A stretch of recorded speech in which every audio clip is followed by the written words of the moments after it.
Thank you, preachers, for asking me to share my reflection.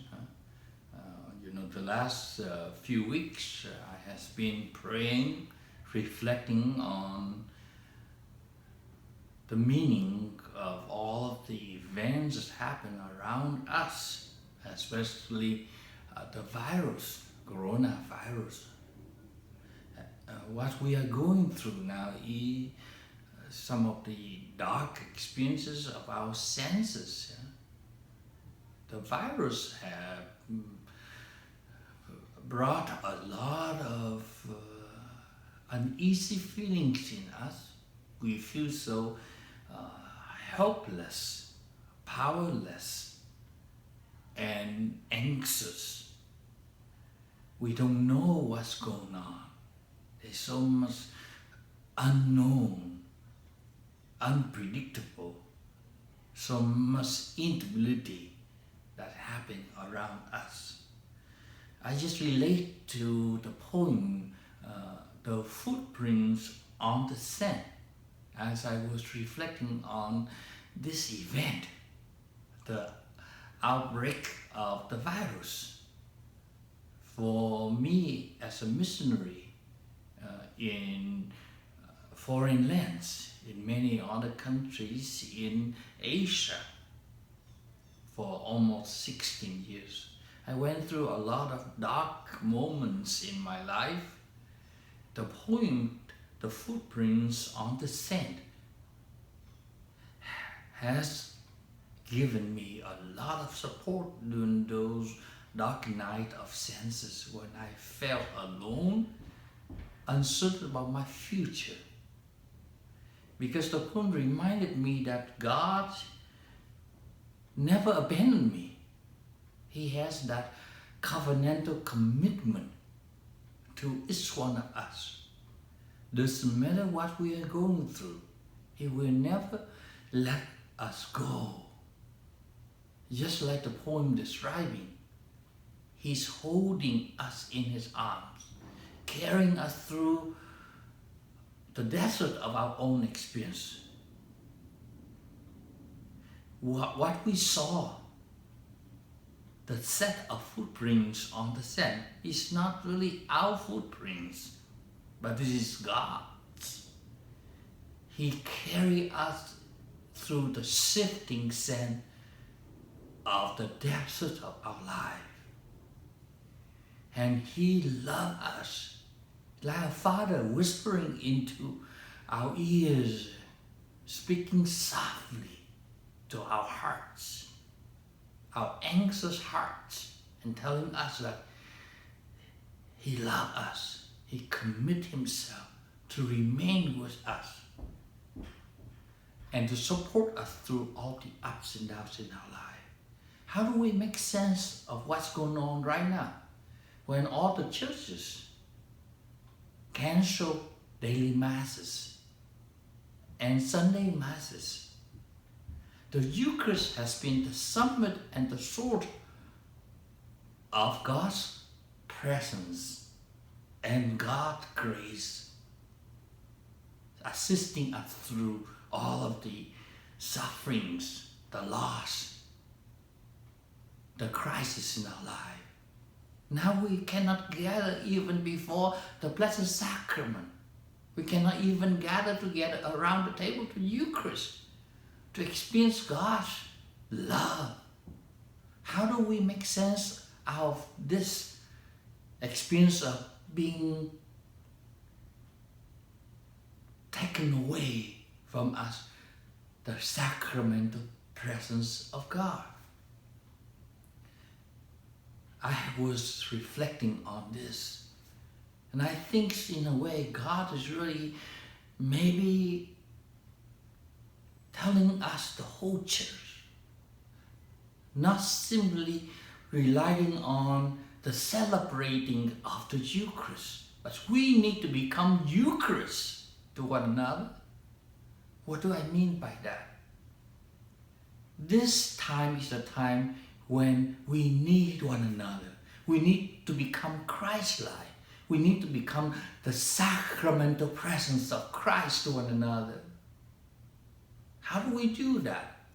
We have been asked and invited to keep that respectful distance from one another. How do we reach out? How can we become witnesses of God's love to one another? We are discouraged to even to walk close to anyone. How can we give support to those who are going through dark moments in their life? Those who are sick, or those who have some relatives who are sick, infected with the virus.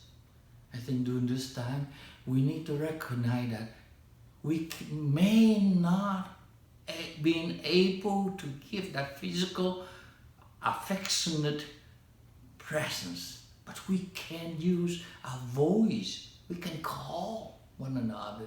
We can send messages. We can practice that sense of attentiveness to one another.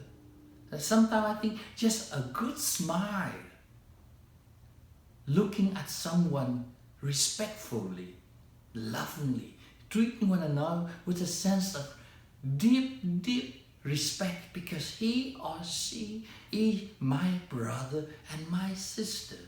Instead of just turn our eyes away from them, we just have to look at them and nod our head and give each one a smile,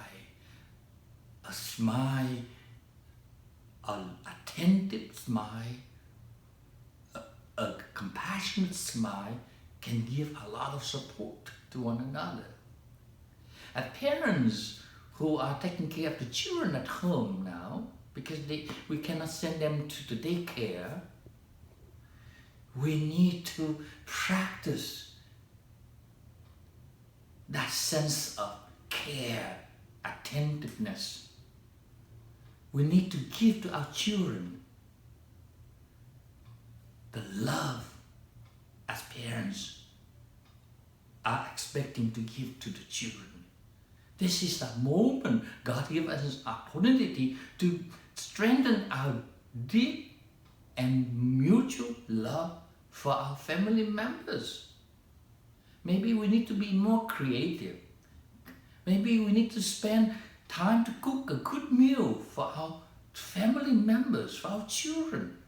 Sit around the table and eat the meal together. The table of the dinner can become the table of the Eucharist. When we together as husband and wife and the children together prepare the Eucharistic meal at home, we can share the food which is cooked with love, with care, with attentiveness. Instead of turn on the television, we need to make time to listen to one another's story. We have been so busy.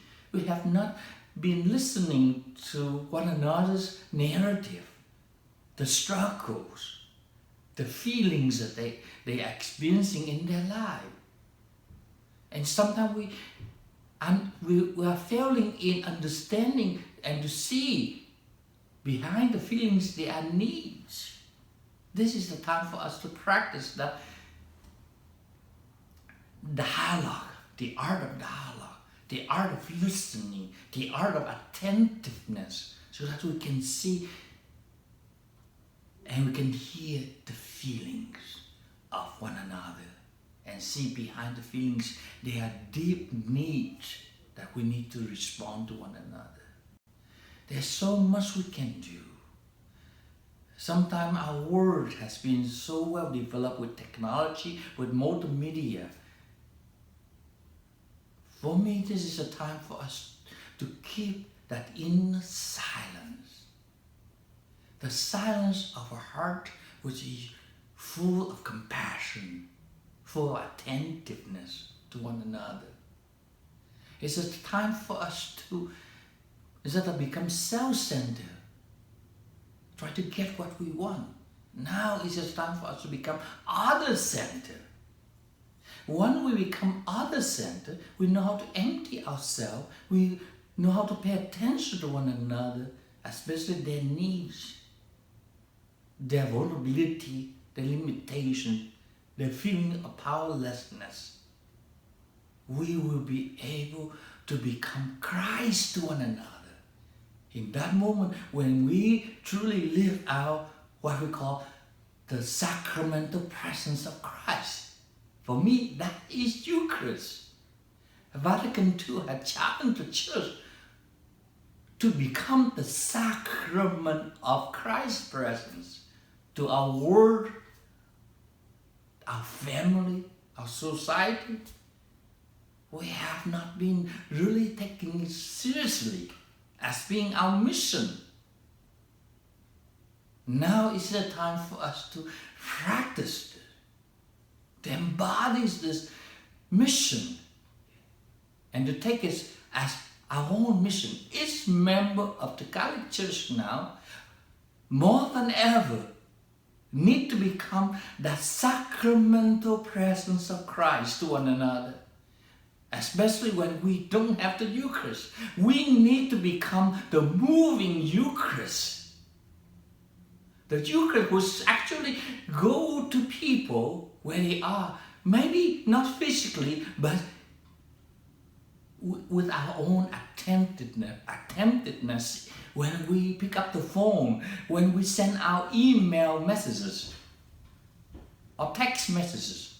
How do we say words that really go deep into their hearts and touch them where they are? We are all vulnerable. We all need that sense of belonging, that sense of being understood, being cared for, being loved. This moment is not the moment for us to withdraw from all social contexts. Yes, we may be withdrawing ourselves from physical contact because to protect one another, but we need to get involved more with our prayer life, with our commitment to keep that mutuality in our connectedness in and through dialogue, to our phone calls. We have not talked to our parents for years. The distance between me and my father, or my mother, or my brother and sister. Now is the time for us to reconcile with them. Pick up the phone, call the mother who has been waiting for so many years. Call the father who has been yearning for the voice, for hearing the voice of his son, his daughter. It's a time for us to strengthen our connectedness in and through that self-giving, other-centered kind of love. God's, in and through St. Paul has said, nothing can separate us from the love of Christ. Nothing. Principalities, death, sickness, coronavirus, nothing can separate us from the love of Christ. Do we believe that? Yes, we all are going through crisis moments, critical moments in our life. We are worried about the future. But just let us learn to surrender, put all of our worries, our fears in God's hands. And allow ourselves to experience the love of God penetrate into our hearts. Only when we experience that Christ love in our heart, we have the courage to move forward with hope, with trust, with confidence. That God will not abandon us even for 1 second in our life. In my life, I went through many, many hardships because of my past. Many times I was imprisoned due to social injustice, due to a lot of other reasons. And sometimes my life was really completely be enveloped by darkness. Every time I have doubt, I usually kneel before the cross and ask Jesus to fill my heart with His love, to give me the courage that He had when He walked the path of the cross. I asked Mary to give me that courage when I felt like my physical fatigue, my emotional kind of experience of powerlessness prevent me to make another step forward.